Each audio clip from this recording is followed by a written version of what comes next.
For Astrology in the News, I'm Ida Bond.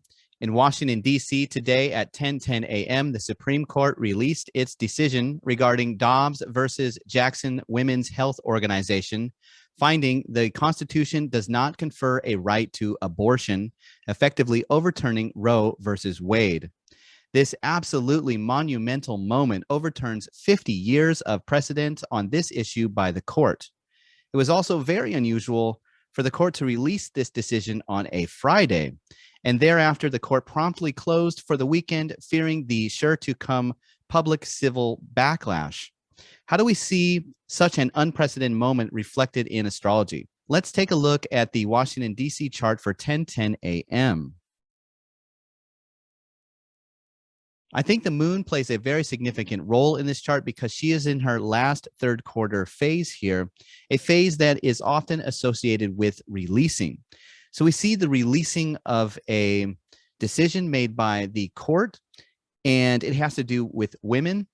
And we also can see that what's very interesting is that locally we see the moon in the 10th whole sign house. So within the location of the Supreme Court there in Washington, D.C., we're going to see the moon directly over your head in the whole sign 10th house, a house that was traditionally associated with judges and judgment. So we see a judgment about things that have to do with women's issue.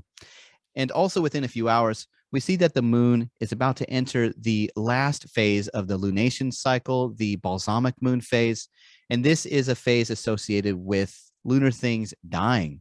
So again, the moon is very significant in this chart. Also, you'll notice that the moon is exalted here in Taurus. Normally, we think of this as a good thing.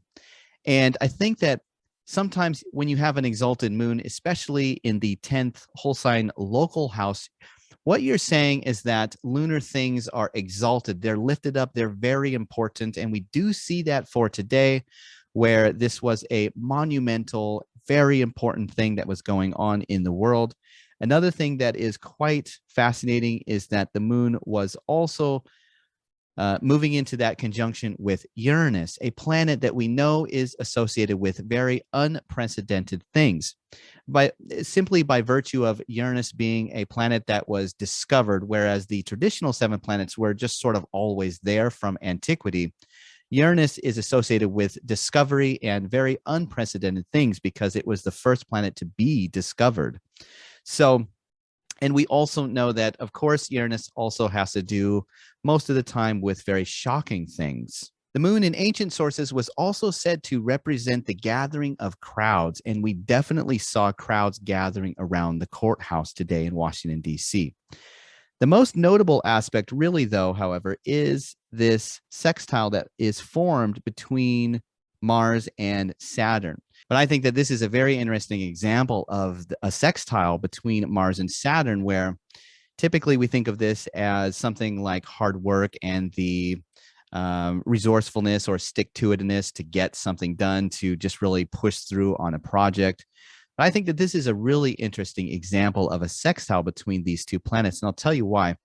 Even though sextiles are considered harmonious aspects by and large, and Mars and Saturn are both dignified here in their own temples and very, very capable of expressing themselves very naturally, they are nevertheless both still malefics, meaning they both still represent difficult things. Saturn represents limitations, restrictions, violence, the status quo, and division between ideologies, here in Aquarius especially. Saturn going retrograde seems to imply the reversal of the status quo here and a restriction of freedom, whereas Mars represents overcoming, or in this case, overturning, the cutting or stripping away, as it was described, of a precedent. Now, these are just the aspects that we see for the current moment of the chart, but the chart was in flux. It was preparing to advance, and a whole set of new aspects is about to come into play over the next few days. By Saturday morning here, if we go forward just one day in the chart, we begin to see a formation of a square between the Sun and Jupiter happening now. Interestingly, today it was talked about that there was concern for attacks on churches. an institution connected to the symbolism of Jupiter. Essentially, the square is representing conflict because squares are of the nature of Mars. And it's conflict between, we could say that the sun is representing authority, and we could say that Jupiter is representing some sort of justice. So we're having conflict around the topics of authority and justice. And I could definitely see that playing out over the weekend for sure.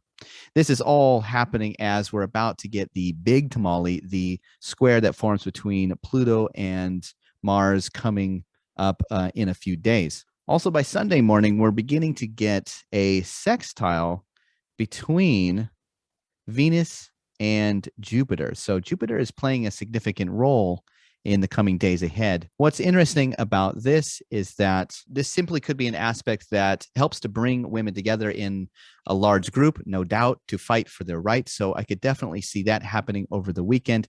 That's a little bit of low-hanging fruit. Normally, we would associate Jupiter and Venus sextile together as some benefic or good thing, but this might be because what I'm essentially getting from this is a Jupiter in Aries is very, very specific, where you're getting beneficial things between the benefics happening. You're getting things coming together or coalescing together, but it's really connected to something that is Aries-like because Jupiter is in Aries. So there's something martial about the reason that women are coming together, or people are coming together, or social things are coming together. Jupiter also represents support. So it could be that women represented by Venus are gathering support right now from Jupiter. But again, it has to do with something martial in Aries there. So more Jupiter and Aries types of things. We've already seen a lot of that this month, but we're seeing some more right now, I think. And around 8:10 Eastern time by Monday night, we're going to see the formation of that square between Pluto and Mars.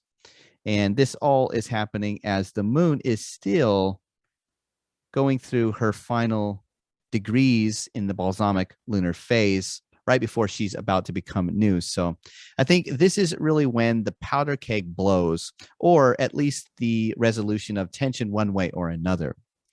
So those are the aspects to come. Now, taking a meta look at this chart, we could see that Jupiter seems to represent the law and the Supreme Court. Being in Aries, however, Jupiter is mirroring the turning of a new season, the birth of life, and martialness. Many describe this new decision as a stripping away of abortion rights. This notion of stripping away is very similar to the classical Mars keyword of cutting away. So I think that's really interesting. Now, the sun having just moved into the sign of Cancer, a sign that deals with mothers and birth, and receiving all weekend long pretty much a war square from Jupiter, a god of law, currently a guest in a Mars-ruled sign and co-present with the war god himself. Now, so much of this chart has to do with cardinal energy.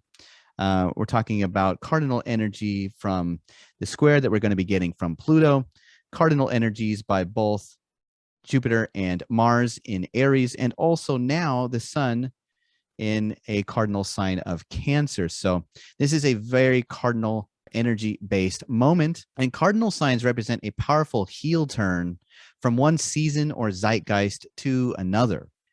Interestingly, the moon going through her balsamic dying phase seems to provide the timing of the death of a 50-year-old precedent, or will it be the chapter for a new fight for rights as all of these cardinal energies come together and the new moon forms in Cancer shortly coming up? I leave it up to you. That's all for Astrology in the News. Thanks so much for watching. Stay safe, everybody, and I'll see you soon. Bye.